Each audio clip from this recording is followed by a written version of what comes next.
Welcome to On Chemistry. Always try to do your best.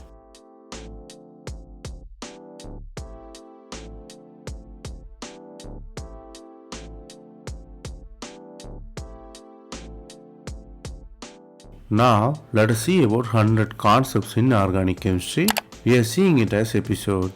This is the episode number 29. If you didn't watch previous episodes, I encourage you to go and see. Here, we solve 5 problems step by step. Stay tuned.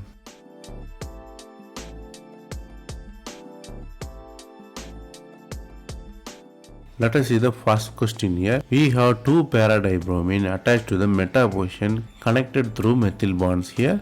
They are asking number of C13 signal in the proton decoupled NMR. They are asking whether it is 4 or 6 or 8 or 10. From the question of C13 NMR and the structure, you might realize the question is really about the structure versus its symmetry and its NMR values. The answer is A. Let us see how.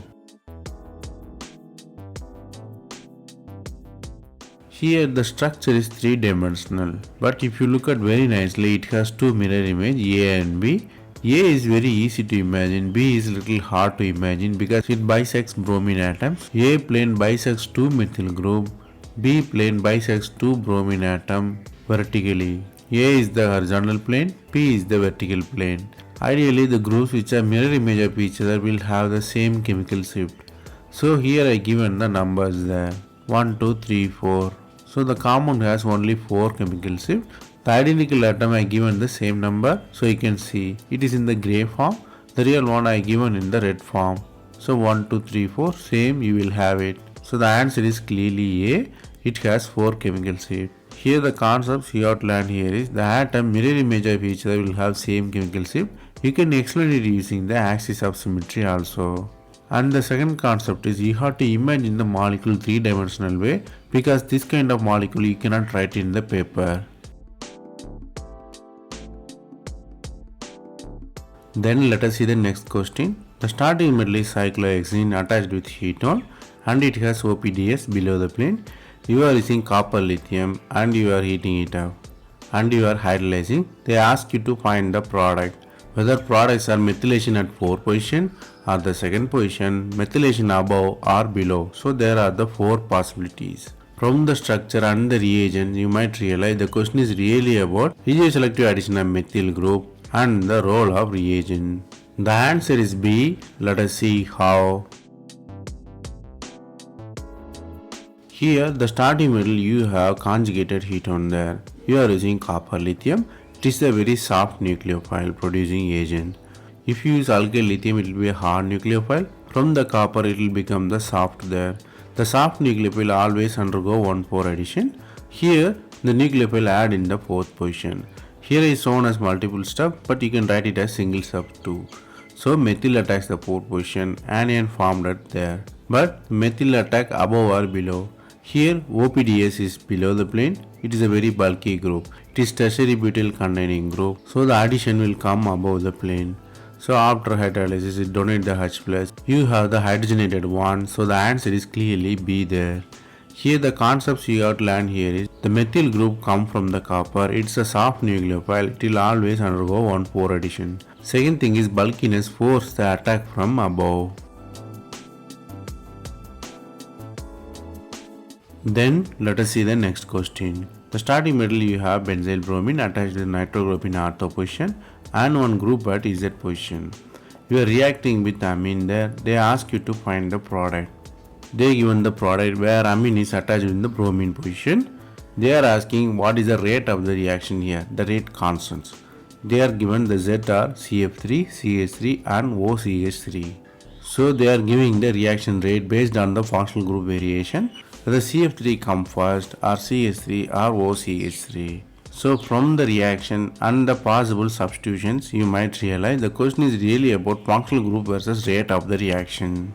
The answer is A. Let us see how. Here you are replacing bromine with amine there. It's a nucleophilic reaction in the benzene. It is very rare. Benzene normally undergo electrophilic substitution because benzene is electron rich here, but it will undergo nucleophilic attack here. So how it's possible? you need more electron withdrawing group to stabilize the attacking group. Here the anion is formed as the intermediate, there it has to be stabilized. So how the anion will be stabilized here? The electron withdrawing group stabilize the anion, then final product formed by the aromatization. So let us see the three conditions. CF3 is electron withdrawing group, CH3 is electron donating group by plus inductive effect, OCH3 is electron donating group by plus mesomeric effect. Mesomeric effect is stronger than inductive. So CF3 reaction is faster, then CH3, then OCH3 will come. So the answer is clearly A there. Rate is CF3, then CH3, then OCH3. Here the concepts you have to learn here is the nucleophilic attack on benzene also possible if you have electron withdrawing group. The second concept you have to learn here is mesomeric effect is stronger than inductive effect. Because mesomeric effect donate the full electron, inductive effect donate the partial electron.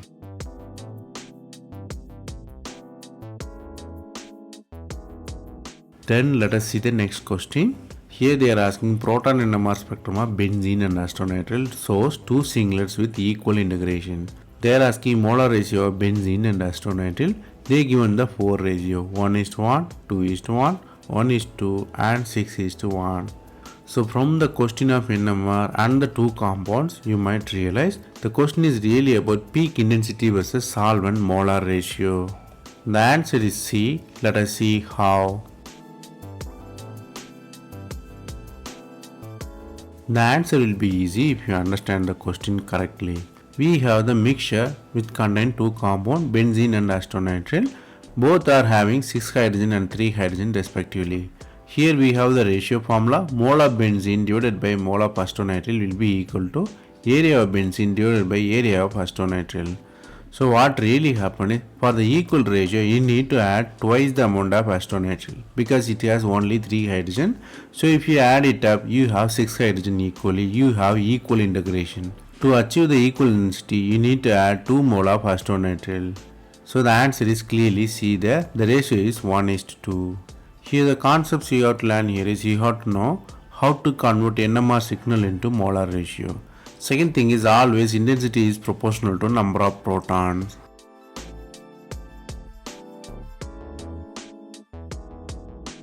Let us see the next question. They are asking the compound shows IR frequency of both 3314 and 2126. The stretching frequencies. They given which one have which. The A1 is thiol, P1 is cyanide, C is the alkyne, D is the alkane in the middle one.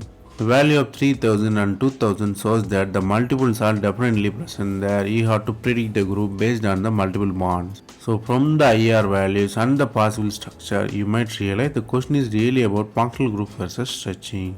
The answer is D. Let us see how.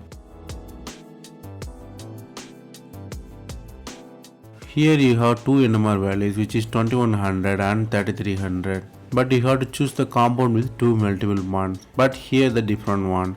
The alkynic hydrogen which is C111C hydrogen will have 3001. That is the question is really about.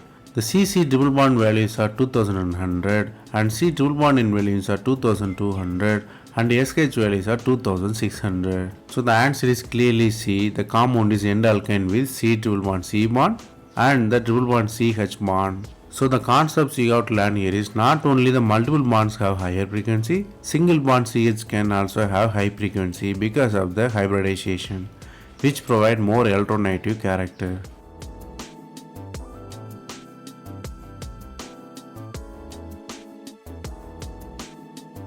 That's all from this episode. I hope it was easy. Thanks for watching. If you have any suggestion, comment below.